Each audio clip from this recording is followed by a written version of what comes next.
This is a really cool tricep push-up. So we're working the backs of our arms. And let's actually start this on our knees modified. Because let's keep it real here. Most people can't even do this properly on their knees. So it's really important to modify it. So you need to stack your wrists right beneath your shoulders. Your fingertips are pointing forward. Your elbows are pointing straight back. So this is happening in 4 phases.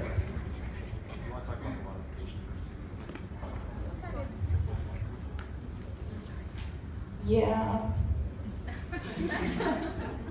Why don't I talk about the move first and then I'll talk about modifications. You're the boss.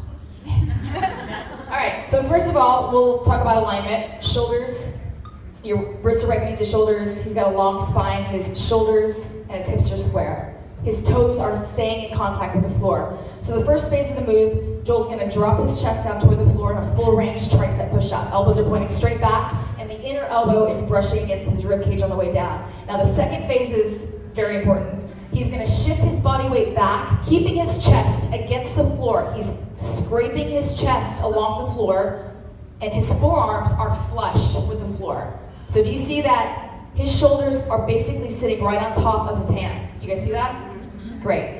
Same position. He's gonna, and his butt's up a little bit. He's shifting his, go back. There you go. His elbows are squeezed into his side. How's the view back there? Okay, so that's phase 2. Phase 3, he's gonna keep his chest low, shifting his chest forward again, so scrape, wax on, wax off. Shifting forward, wax off. And then just push right back up to the start position.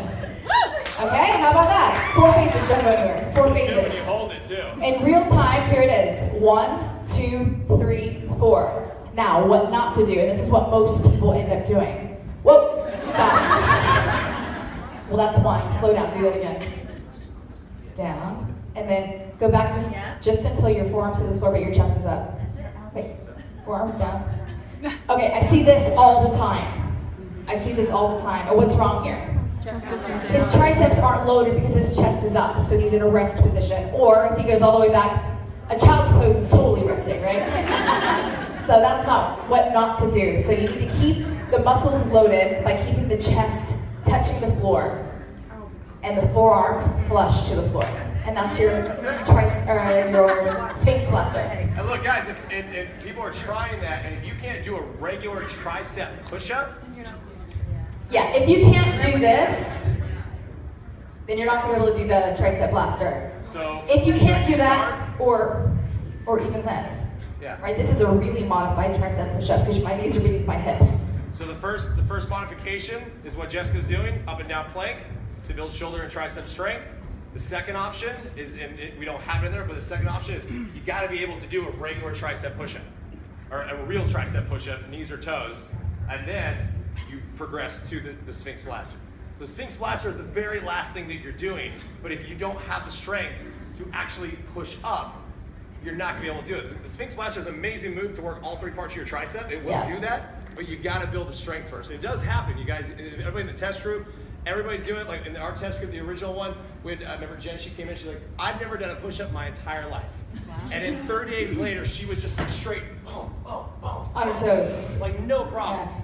Because it's muscles. Your muscles will get stronger, but you have to progress them and not get frustrated and say, I can't do it. So. And girls, we're not allowed to say we do curl push-ups. There's no such thing as that. And next, we're going to come back to Philly in like 4 months, right? Yeah! So we're going to do Sphinx blasters, and everybody's going to be like this. I got this. Okay, for 50 seconds. Cool?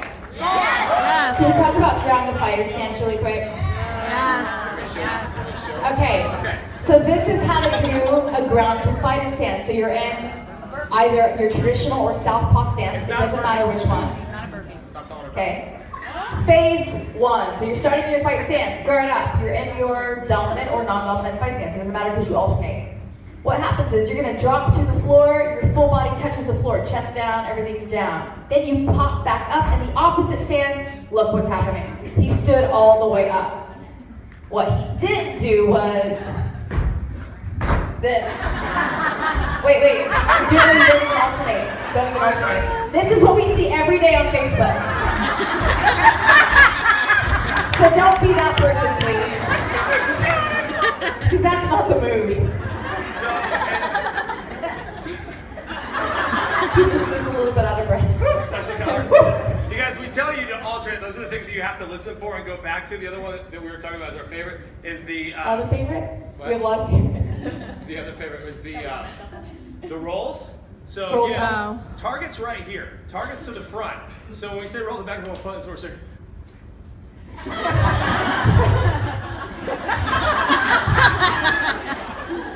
So again, it goes back to if you guys are seeing this stuff, it's like go back and watch it yourself. worded. Like just target's right here.